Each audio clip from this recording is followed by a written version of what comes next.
3 years had passed since the night. Yuna walked 12 miles through the jungle. The galaxy had changed in ways no one could have predicted.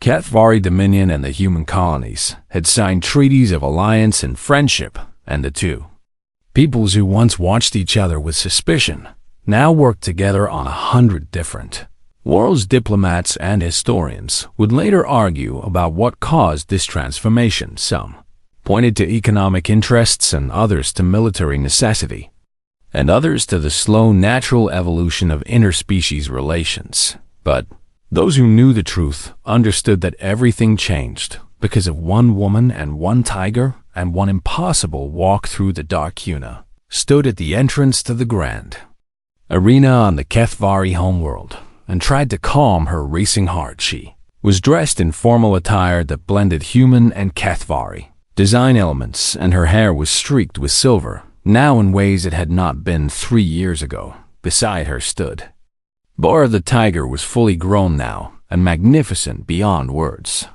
She weighed nearly 400 pounds, and her orange and white fur gleamed in the alien sunlight, and her blue eyes still held the same trusting intelligence they had held when she was a cub. The HFY called her the sacred beast and believed that her presence brought fortune and honor to any gathering. They were not wrong. Dr. Park, a familiar voice, called out. Yuna turned to see Torak approaching, and she smiled at the warrior who had once tracked her through the jungle with intent to kill. He had become something like a friend over the years, and his gruff demeanor had softened slightly, though he would never admit it. "The High Cantor is ready for you," he said. "How many are in there?" Yuna asked. "Thousands, and they have come from every corner of the Dominion to hear the hymn performed and to see you with their own eyes." Yuna felt her stomach clench with nervousness. "I still do not understand why this is such a significant event." Torak looked at her with an expression she had learned to recognize as HFY amusement. "You truly do not know what you have done, and that is perhaps the most remarkable thing about you humans." He gestured toward the arena entrance. "The Hymn of the Human has become one of the most sacred songs of our people, and it is taught to every young warrior before they take their first blade, and it has changed how we understand strength and honor and purpose. It is just a song about me walking through a jungle," Yuna said. "No," Torak replied, and his voice was serious now. "It is a song about love and what it means to protect those who cannot protect themselves, and it is a song that has made us better than we were." He placed one of his 4 hands on her shoulder. "Come and let them honor you and try to understand what you mean to us, even if you cannot fully comprehend it yourself." Yuna nodded and reached down to rest her hand on Bora's massive head. "Ready, girl." The tiger made a low rumbling sound and pressed against her leg. Together, they walked into the arena. The sound hit her like a physical force. Thousands of HFY warriors filled the seats, rising in tiers toward the distant ceiling, and when they saw her enter, they began to stamp their feet in a rhythm that shook the entire structure. At the center of the arena, a raised platform had been prepared, and High Cantor Sivan stood waiting with her silver skin shimmering in the light of ceremonial flame. Suna walked toward her with Bora patting silently at her side, and she felt every eye in the arena following her progress. When she reached the platform, Sivan took her hands and helped her climb the steps. "Welcome, child," Sivan said, and her voice was warm. "And welcome, sacred beast." Bora settled at Yuna's feet and rested her massive head on her paws. The arena fell silent. Sivan turned to face the crowd and raised her arms. "Today we gather to honor a human who taught us what we did not know we needed to learn." Her voice carried throughout the arena without amplification, and every warrior listened with perfect attention. 3 years ago, Yuna Park walked 12 miles through our sacred jungle to save a wounded beast, and in doing so, she showed us a kind of courage we had never seen before. Sivan lowered her arms, and her skin began to shift through patterns of deep gold and purple. "Now hear the hymn of the human, and remember what she taught us," She began to sing the Kethvari language. Had never been designed for beauty, but Savin's voice transformed it into something that made Yuna's heart ache. The song told the story of that night. In verses that painted pictures with sound, it spoke of a small human walking through darkness. And Stormit spoke of a love so fierce that death could not stand against it. It spoke of a beast saved and a warrior changed and a people transformed. And as Savin sang, the thousands of warriors in the arena joined their voices to hers. The sound built and built until it seemed to shake the very foundations of the world. Yuna stood at the center of this hurricane of music with tears streaming down her face and her hand resting on Bora's head. She thought about that night 3 years ago when she had made the choice to walk into the jungle. She had not thought about glory or honor or changing the galaxy. She had only thought about a scared little tiger who needed her. That was all. That was everything. The hymn reached its final verse, and the words hung in the air like a promise to protect those who cannot protect themselves.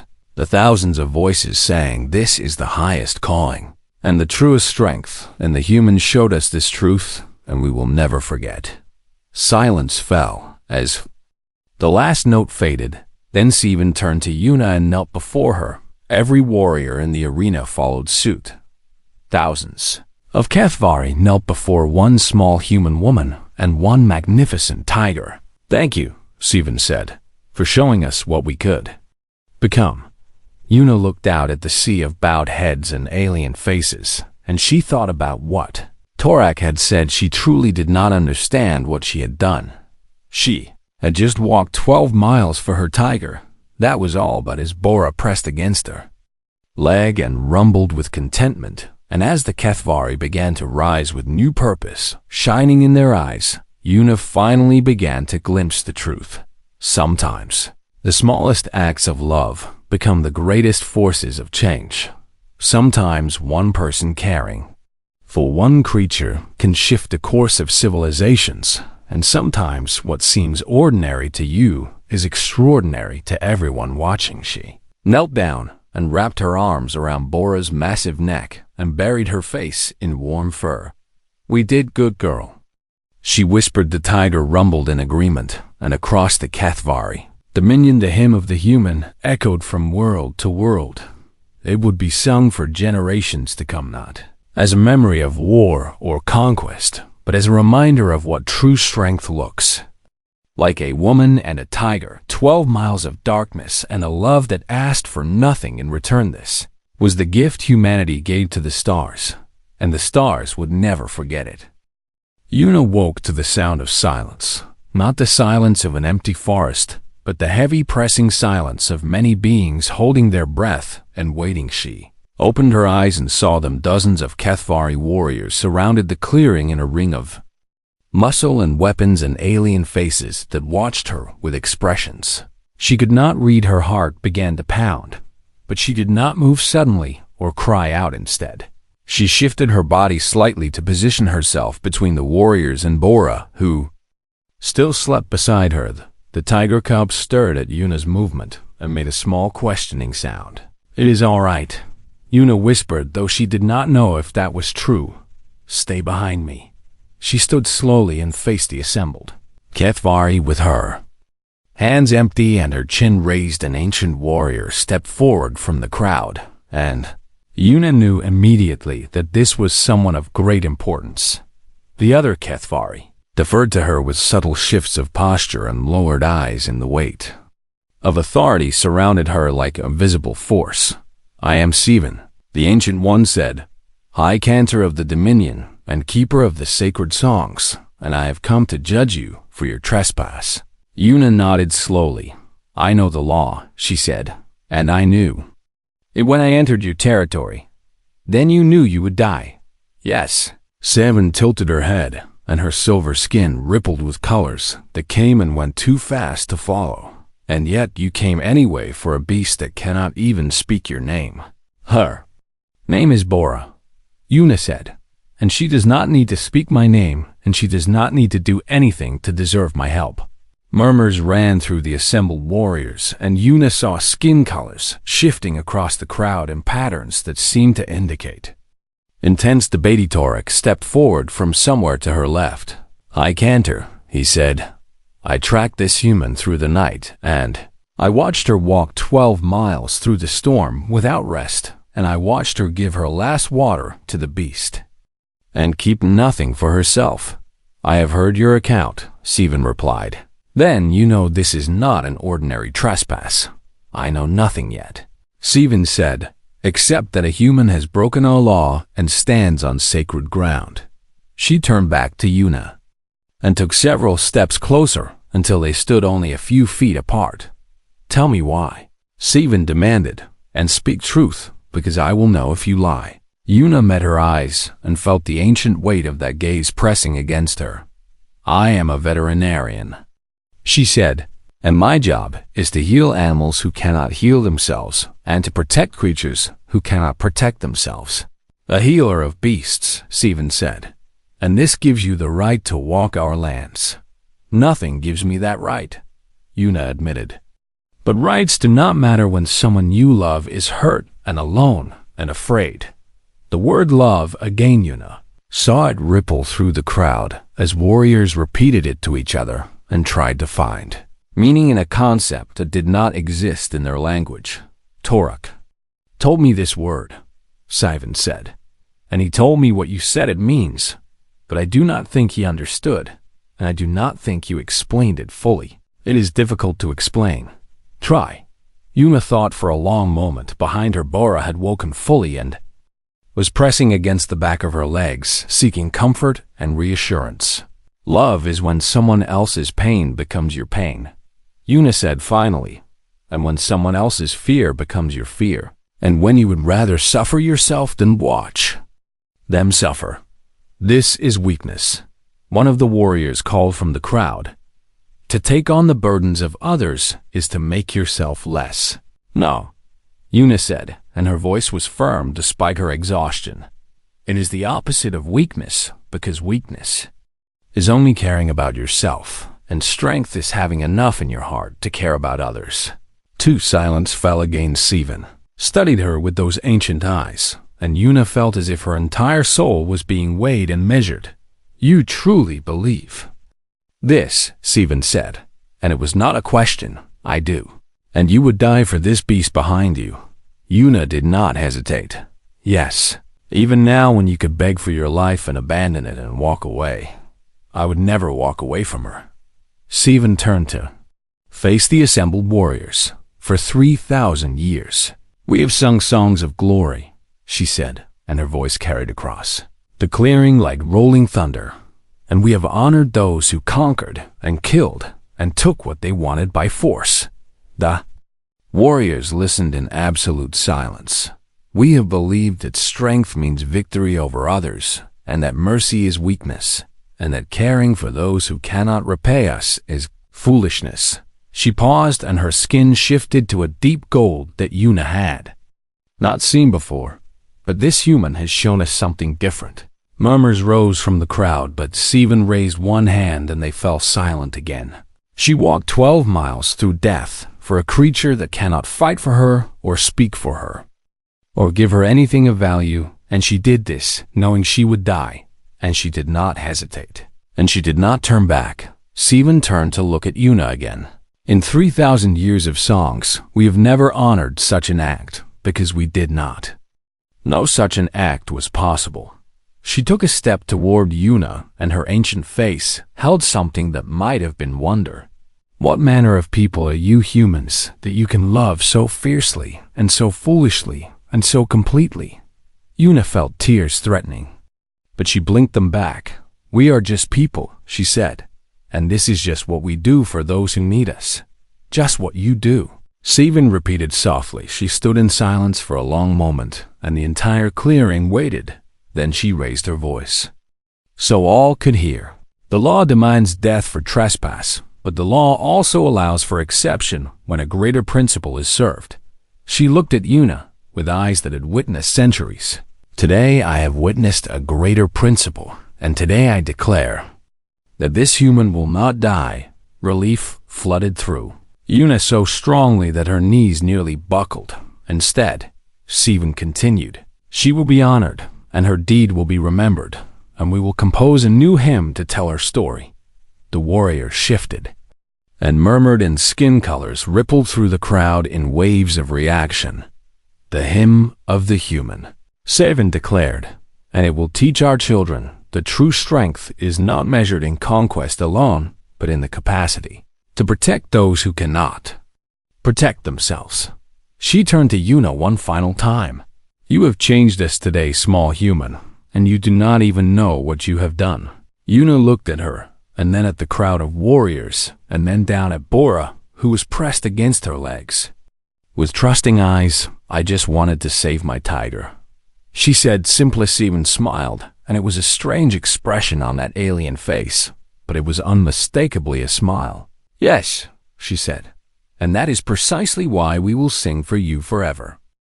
The crash site looked like a wound torn into the jungle. Trees had been snapped like twigs, and the earth had been gouged into a long scar where the shuttle had skidded before finally coming to rest against a massive boulder smoke still rose from.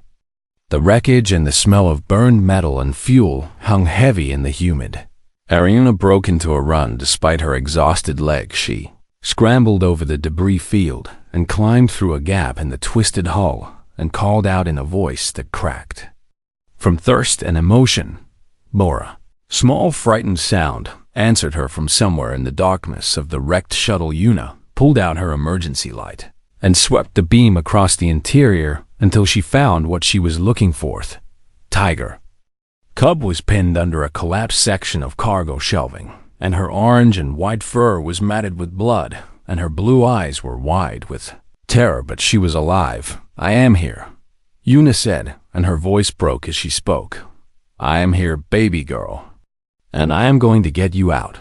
She dropped to her knees beside the cub and began assessing the damage with hands that trembled from exhaustion but moved with practiced precision. Bora's left rear leg was broken, and there were several deep cuts along her flank, but nothing looked immediately fatal. The tiger recognized Yuna despite her pain and fear, and she made a small chirping sound that tigers use to greet those they trust. Yuna felt tears running down her face as she stroked the cub's head.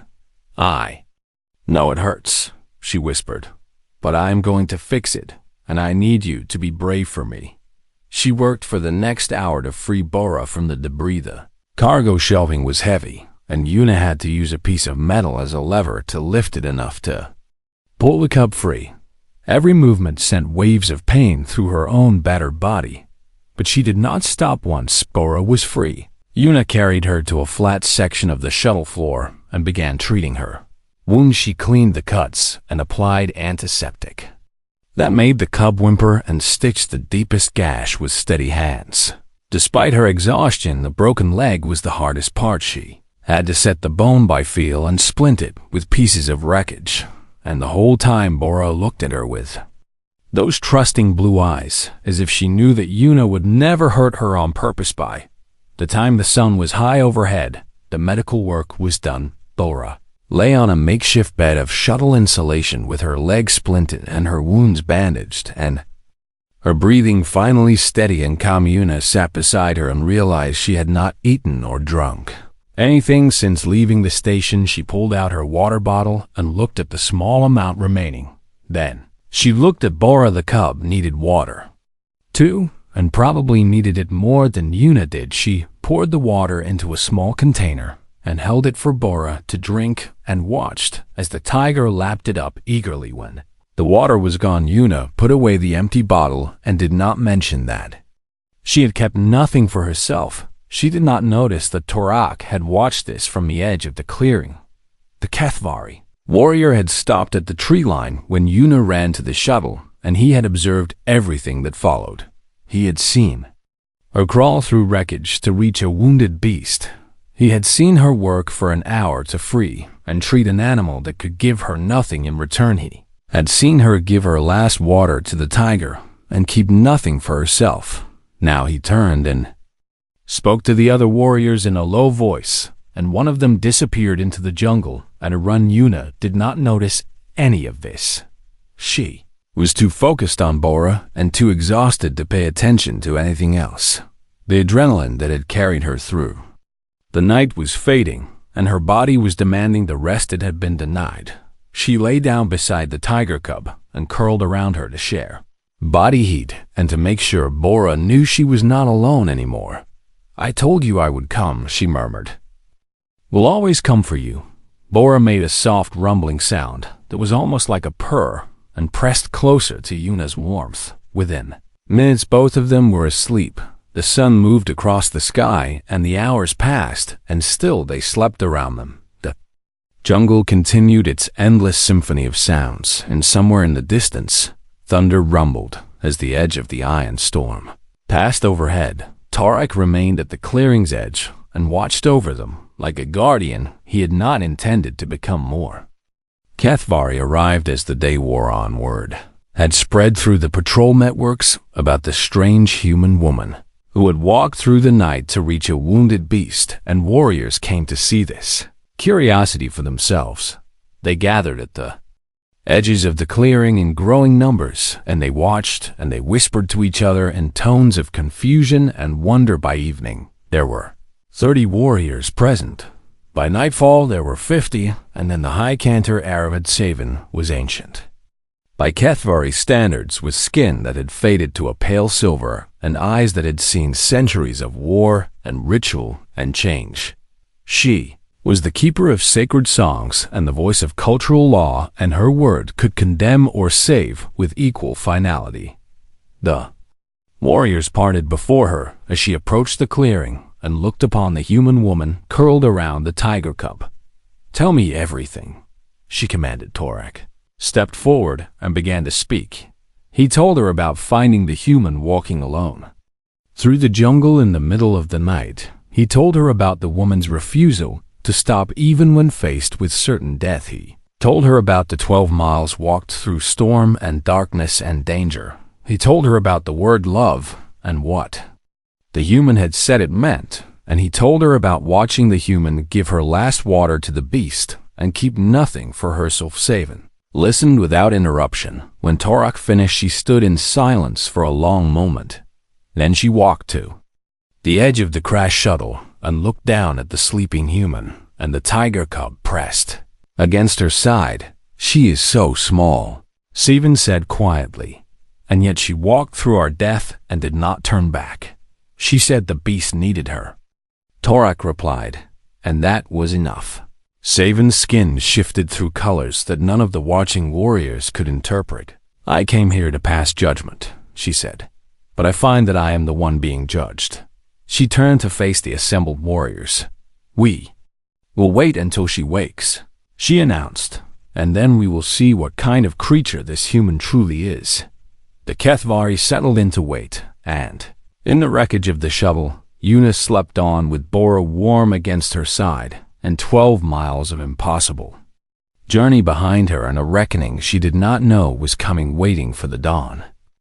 The jungle wanted to kill her, and it was not subtle about its intention. Sina had covered 7 miles by the time the sky began to lighten, and her body was screaming for rest, but she refused to listen. A serpent struck at her from the undergrowth around mile 8, and she barely twisted away in time as its fangs caught the edge of her jacket instead of her flesh. She kept walking. The venom dripping from those fangs would have stopped her heart in minutes, but she did not have time to think about what almost happened. She only had time to move forward. The rain had stopped, but the jungle floor remained a treacherous mess of mud and hidden roots and pools of water that looked shallow but dropped suddenly to her waist.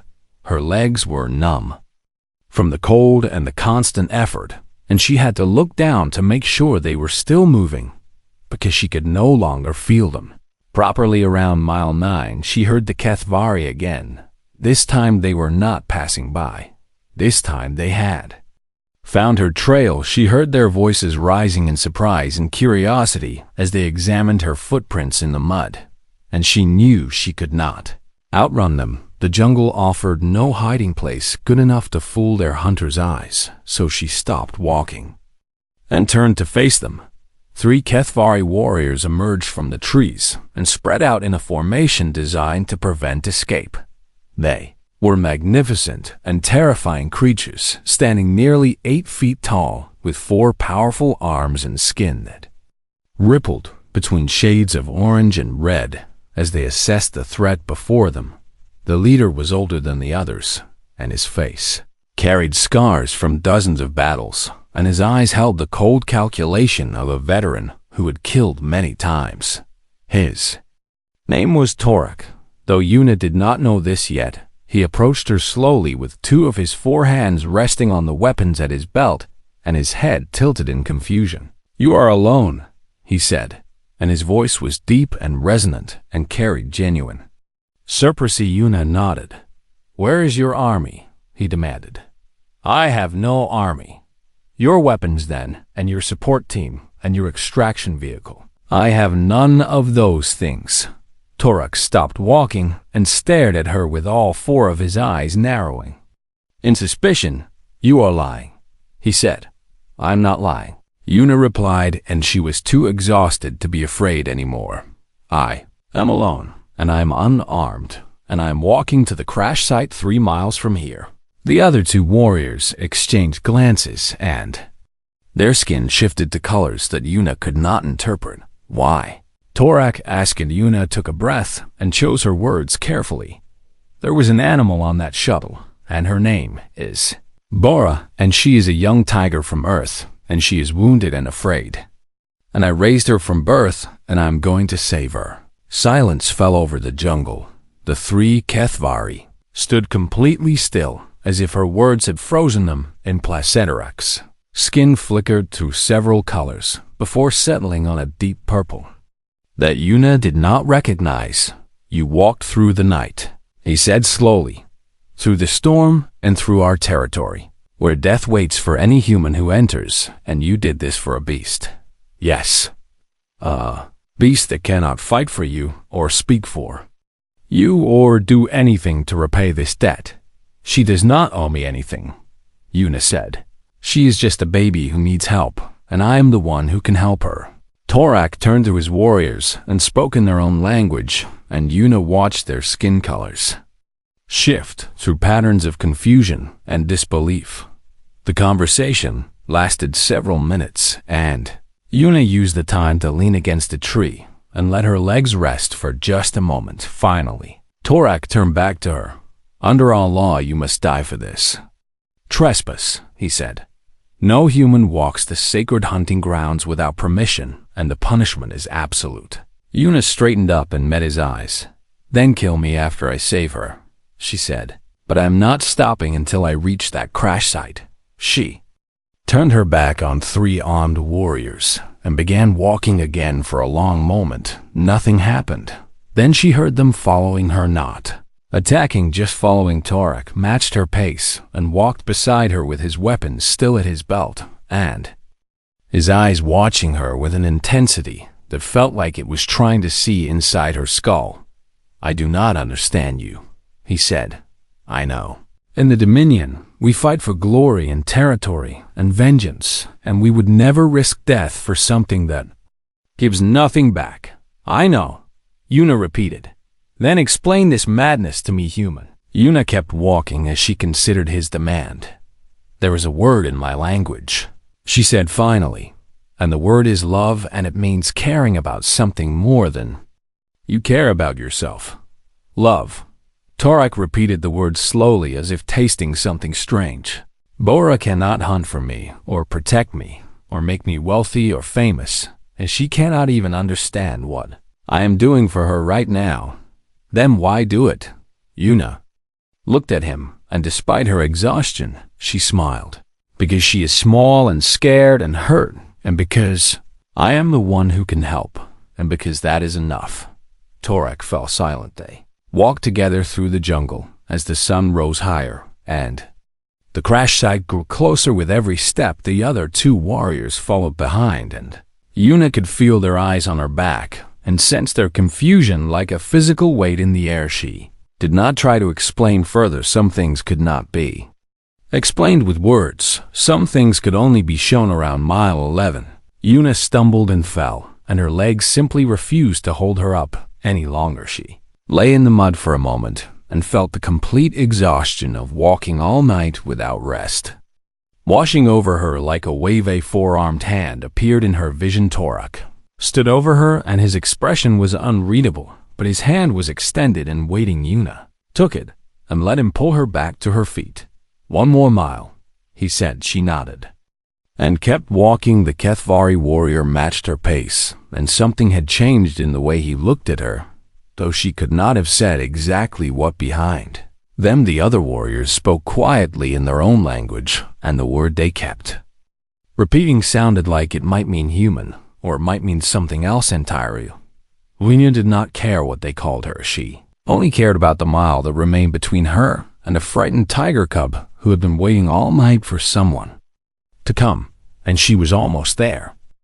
The emergency beacon screamed through the night, and Dr. Yuna Park dropped her coffee cup on the floor of the conservation station. She ran to the communication terminal, and her fingers moved fast across the controls as the static cleared, and terrible news came through in broken pieces. Transport Shuttle 7 had crashed 12 miles into HFY territory, and the cargo was still alive, but wounded and trapped. Yuna felt her heart stop for a moment because she knew exactly what cargo that shuttle carried. Bora was on that shuttle. The young Siberian tiger was only 8 months old, and she was one of 40 remaining tigers in all of human space, and Yuna had raised her from a cub after her mother died during the voyage from Earth. The conservation station had been relocating the tigers to a safer sanctuary on the other side of the planet, but now Bora was alone and hurt and trapped in the most dangerous place on Verith 7. Yuna pulled up the map and stared at the 12 miles of dense jungle that stood between her and the crash site. The jungle belonged to the HFY Dominion, and humans were forbidden from entering without permission, and the punishment for trespassing was death. She contacted the rescue coordinator, and his face appeared on the screen with worry written across every line. "We cannot send a team until the ion storm passes," he said, and his voice carried the weight of that truth. "How long?" Yuna asked. 18 hours at minimum, and maybe longer if the storm holds position." Yuna closed her eyes and thought about Bora alone in the wreckage with broken bones and fear, and no one coming to help her. She will not survive 18 hours, Yuna said quietly. The coordinator shook his head and looked away from the screen.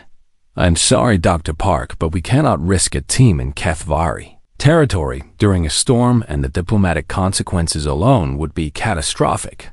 Yuna nodded slowly and ended the communication. She stood alone in the station and listened to the wind picking up outside as the storm approached, and she thought about what kind of person she wanted to be.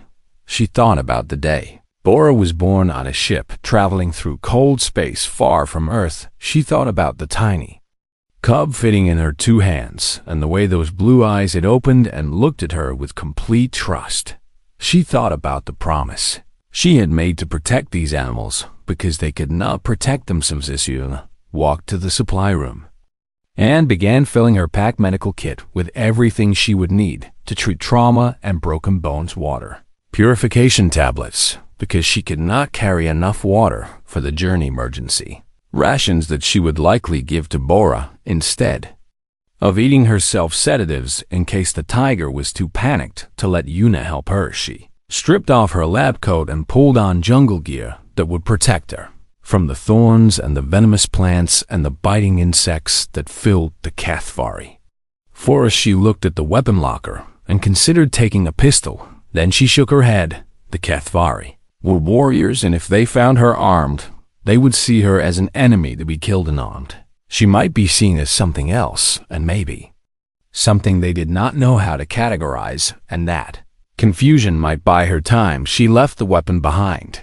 The night air hit her face as she stepped outside, and the first winds of the ion storm were already pulling at her hair. 12 miles through hostile jungle, 12 miles through territory where she had no right to walk, 12 miles to reach a frightened animal who needed her. Yuna started walking. The edge of the HFY forest rose before her like a wall of shadows, and she did not hesitate.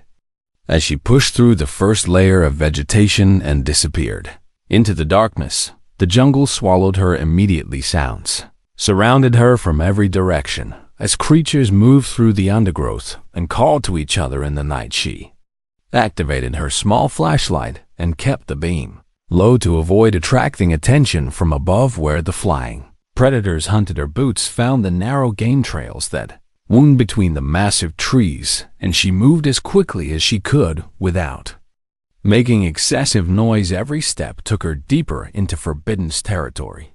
Every step brought her closer to Bora. She thought about the HFY as she walked and what she knew about them.